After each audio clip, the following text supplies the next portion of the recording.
Assalamualaikum warahmatullahi wabarakatuh dan salam sejahtera.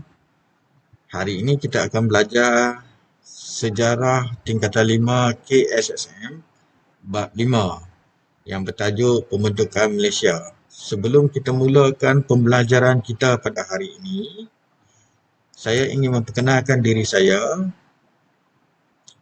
Cikgu Johari bin Ishaq daripada SMKA Samsul Ma'arif Al-Wataniyah, Tanjung Piandang, Perak. Di kesempatan ini juga saya ingin mengucapkan terima kasih kepada Cikgu Anita Parameswaran daripada SMK Seri Bintang Utara Ceras, Kuala Lumpur kerana sudi berkongsi PowerPoint untuk pembelajaran anak-anak murid sekalian.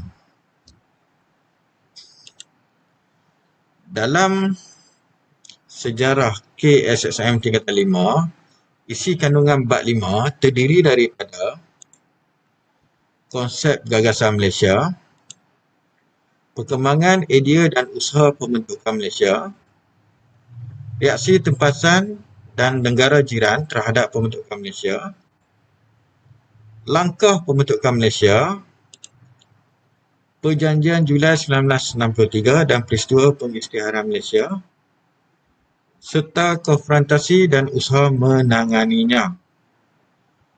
Untuk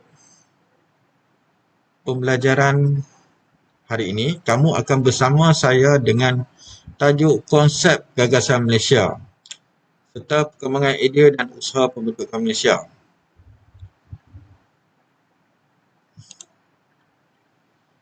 Kita lihat dulu, idea gagasan Malaysia ni sebenarnya tercetus sebelum Perang Dunia yang Kedua. Dicetuskan oleh gerakan nasionalis. Okey, gerakan nasionalis iaitu konsep Melayu Raya oleh gerakan nasionalis sebelum Perang Dunia Kedua yang mahu mendapatkan kemerdekaan wilayah alam Melayu daripada kuasa penjajah British, Belanda dan Amerika Syarikat. Okey pelajar, gerakan nasionalis ni ialah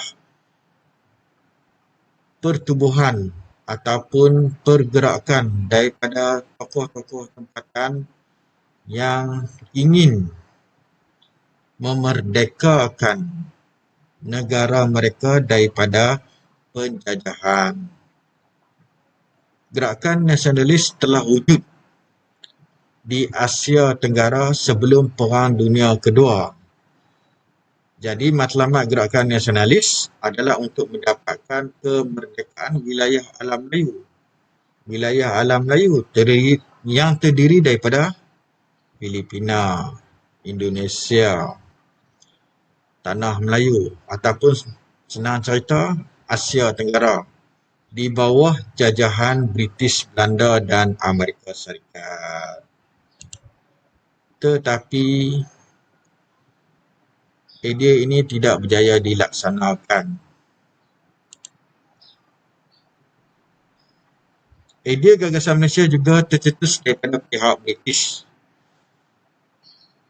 Pihak British ingin penyatuan wilayah penguasaan British di Asia Tenggara dalam satu sistem pentadbiran dan ekonomi. Langkah ini bertujuan memudahkan pentadbiran pihak British. Maksud dia dekat sini ialah pihak British inginkan tanah jajahan mereka di Asia Tenggara diletakkan di bawah satu sistem pentadbiran dan juga ekonomi supaya memudahkan pentadbiran pihak British. Maksud dia kat sini ialah pihak British dia nak setiap negara jajahan British di Asia Tenggara diletakkan di bawah satu pentadbiran pihak British untuk memudahkan pentadbiran dan juga menguruskan ekonomi yang terdapat di sini. Idea gagasan Malaysia juga tercetus daripada tokoh ataupun mantan Perdana Menteri Malaysia yang pertama iaitu Tengku Abdul Rahman. Cadangan Tengku Abdul Rahman ialah penggabungan Persekutuan Tanah Melayu dengan Sarawak, Sabah, Singapura dan Brunei untuk merdeka dalam satu sistem kerajaan persekutuan. Maksud dia kat sini ialah Tengku Abdul Rahman mencadangkan supaya negeri-negeri seperti Sabah, Singapura, Sarawak dan Brunei digabungkan dengan tanah Melayu untuk membentuk Persekutuan Malaysia. Okey, pelajar, kita lihat peta ni. Kita lihat anak panah ni. Okey, peta tanah Melayu dan juga Sabah dan Sarawak. Yang berwarna hijau ni ialah negeri-negeri yang menyertai Malaysia pada tahun 1963. Kamu boleh lihat di sini ialah Persekutuan Tanah Melayu, Singapura, Sarawak dan juga Sabah. Jadi di mana Brunei? Brunei tidak menyertai Malaysia pada tahun 1963 atas faktor-faktor yang tertentu. Yang menyertai dalam pembentukan Malaysia ialah Persekutuan Tanah Melayu, Singapura, Sarawak dan juga Sabah.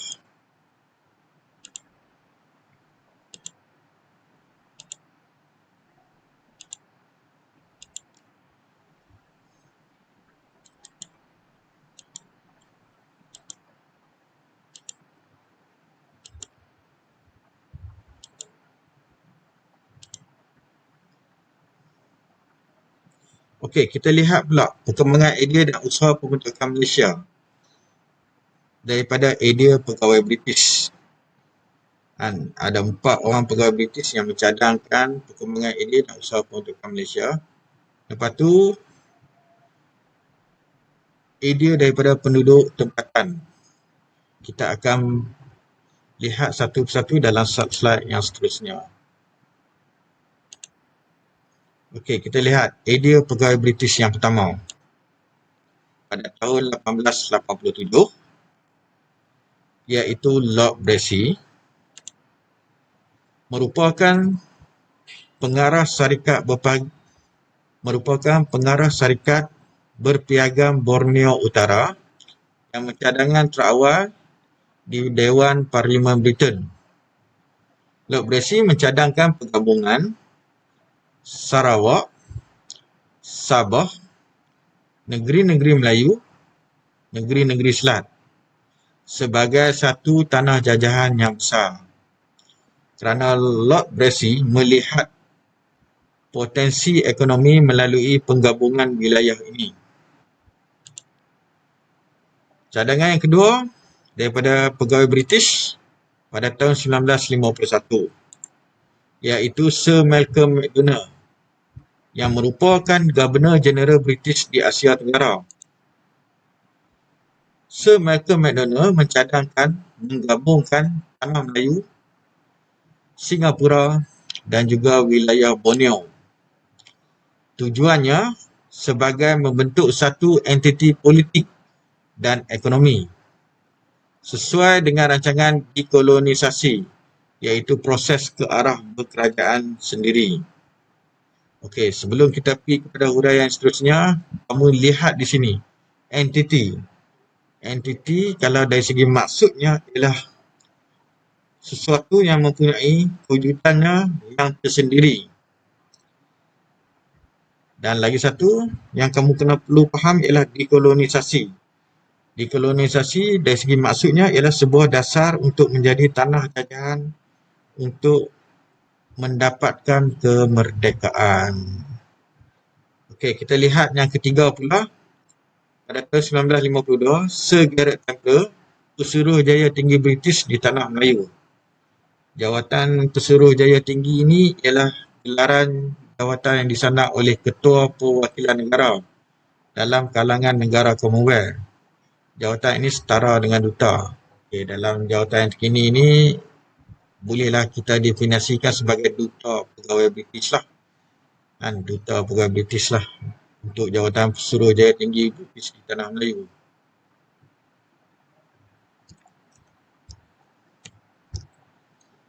Okey, Sir Garrett Templer menyatakan untuk meminta penggabungan wilayah ini disegerakan bagi tujuan keselamatan. Okey, kita lihat pula pada tahun 1960, Sir Geoffrey Tory Pesuruhjaya tinggi British di Persekutuan Tanah Melayu yang mencadangkan penyatuan Singapura, Persekutuan Tanah Melayu atas kepentingan politik.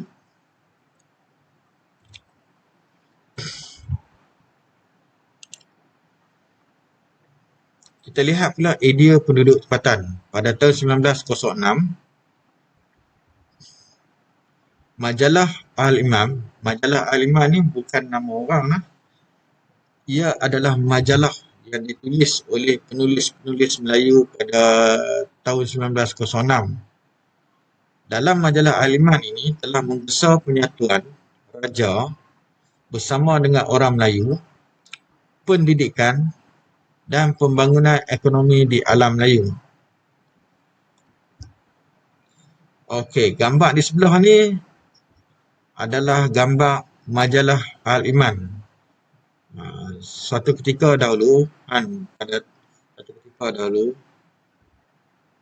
majalah ataupun surat khabar ditulis dalam bahasa Jawi.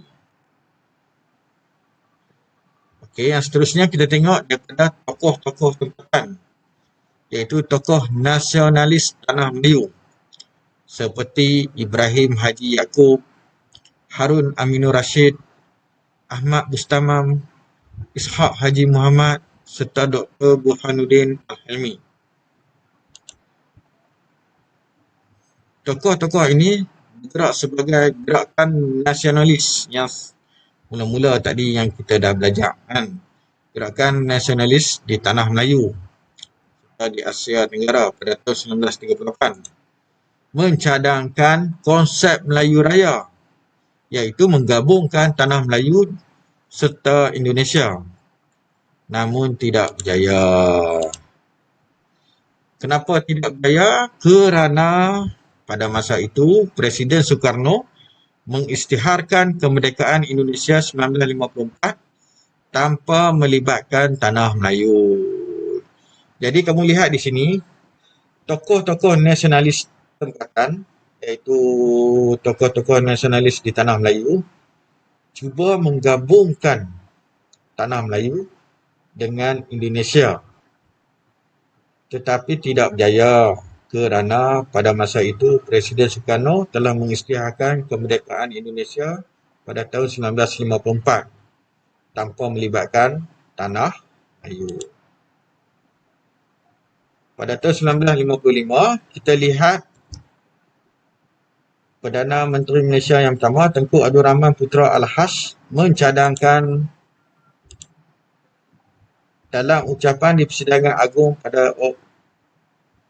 UMNO pada Oktober 1955, Singapura, Sarawak, Sabah, Brunei digabung dekatkan dengan Persekutuan Tanah Melayu.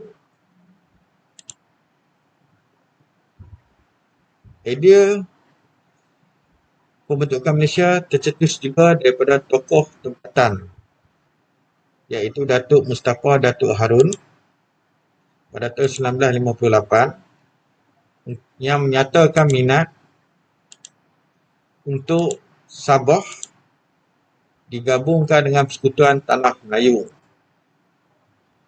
Dan sekali lagi pada tahun 1960, Tengku Abdul Rahman Putra Al-Hash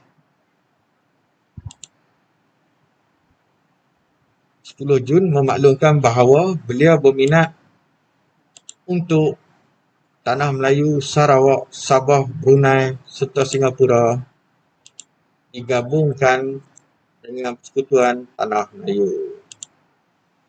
Kita lihat faktor pembentukan Malaysia. Yang pertama adalah untuk keselamatan. Yang kedua untuk keseimbangan kaum. Yang ketiga untuk mempercepatkan kemerdekaan. Yang keempat adalah untuk pembangunan wilayah. Kita akan pergi satu persatu selepas ini. Okey, kita tengok rasional idea pembentukan Malaysia. Rasional ni ialah faktor ataupun sebab tercetusnya idea pembentukan Malaysia. Yang pertama, seperti yang kita telah ketahui tadi, faktor keselamatan. Ini kerana pada masa itu negara berhadapan dengan ancaman komunis, terutamanya di Singapura, kerana ancaman komunis mungkin menjadikan Singapura pusat kegiatan komunis. Oleh itu, penyatuan dengan Singapura dalam Malaysia dapat memberikan bantuan keselamatan dan pertahanan bagi membendung ancaman komunis di Singapura. Ancaman komunis juga berlaku di Sarawak, di mana Sarawak berhadapan dengan ancaman komunis melalui gerakan Clandestine Communist Organisation ataupun CCO. Oleh itu, dengan penyertaan Sarawak, kerajaan British berharap dapat membendung ancaman komunis. Terlihat pula rasional idea pembentukan Malaysia yang kedua, keseimbangan komposisi penduduk. Tujuannya adalah untuk keputusan menerima Singapura dalam persekutuan akan mewujudkan ketidakseimbangan komposisi penduduk antara orang Melayu dengan orang Cina. Maksud dia kat sini ialah apabila Singapura menyertai tanah Melayu, akan mewujudkan ketidakseimbangan purata penduduk antara orang Melayu dengan orang Cina. Oleh itu, perkara ini dibimbangi oleh Tunku Abdul Rahman, Putera Al-Has dan pemimpin UMNO. Jadi, cara menyeimbangi kaum ialah dengan menggabungkan Sarawak, Sabah dan Brunei akan menyeimbangkan komposisi antara kaum.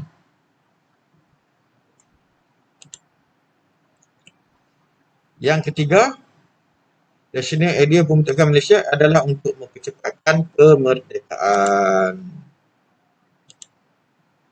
Kerana pembentukan Malaysia dapat merealisasikan rancangan dekolonisasi British serta mempercepatkan kemerdekaan Sarawak dan Sabah. Dan yang terakhir sekali ialah pembangunan wilayah. Dalam pembangunan wilayah, jikalau Sabah, Sarawak, Singapura serta Brunei masuk dalam tanah Melayu, semua negeri dalam Malaysia dapat bersatu. Jadi bila semua negeri dapat bersatu, usaha untuk mempercepatkan pelbagai bidang pembangunan dapat dijalankan serta meningkatkan taraf hidup pribumi dalam pelbagai aspek seperti infrastruktur, sosial dan ekonomi yang lebih seimbang. Jadi pelajar-pelajar sekalian, setakat itu yang dapat kita pelajari pada hari ini. Jadi sebagai menambah kefahaman kamu dengan tajuk yang telah dipelajari, cikgu akan bagi soalan struktur. Cikgu harap pelajar-pelajar semua dapat buatlah soalan struktur ini dengan sebaik yang mungkin. Kita lihat soalan yang pertama. Idea pembentukan Malaysia oleh penduduk tempatan dilihat berbeza daripada idea pegawai British. Jelaskan idea pembentukan Malaysia oleh penduduk tempatan. 4 markah. Jadi macam mana cara nak menjawab soalan ini? Kamu tengok kata kunci dia. Kata kunci je. Kata kuncinya ialah idea pembentukan Malaysia. Berbeza antara penduduk tempatan dengan pegawai British. Jadi soalannya meminta kamu menjelaskan idea pembentukan Malaysia oleh penduduk tempatan. Jadi kamu huraikan idea pembentukan Malaysia yang dinyatakan oleh penduduk tempatan. Jadi kalau kamu huraikan, kamu akan dapat 4 markah. Soalan yang kedua, sebagai warga negara Malaysia yang bertanggungjawab, cadangkan usaha-usaha untuk memelihara kestabilan dalam persekutuan tanah Melayu pada hari ini. Soalan ini ialah soalan kemahiran berfikir atau dikenali sebagai kebat. Kata kunci soalan ini ialah kamu kena cadangkan usaha-usaha untuk memelihara kestabilan dalam Persekutuan Tanah Melayu pada hari ini. Jadi jawapan kamu mestilah berkaitan dengan kepelbagaian kaum yang terdapat di negara kita. Jadi kalau kamu jawab dengan menyatakan usaha-usaha ataupun langkah-langkah yang dapat diambil untuk memelihara kestabilan, maka kamu akan dapat 4 markah. Okey. Cukup untuk hari ini. Cikgu berharap apa yang dapat kamu pelajari berkaitan dengan bab 5, subtopik 5.1 dan 5.2 ini dapat kamu fahami dengan jelas dan mudah. Yang paling penting, teruskan usaha dalam mencari ilmu supaya sejarah itu sentiasa dihargai dan dikenang selalu. Cikgu sudahi dengan sekian. Terima kasih.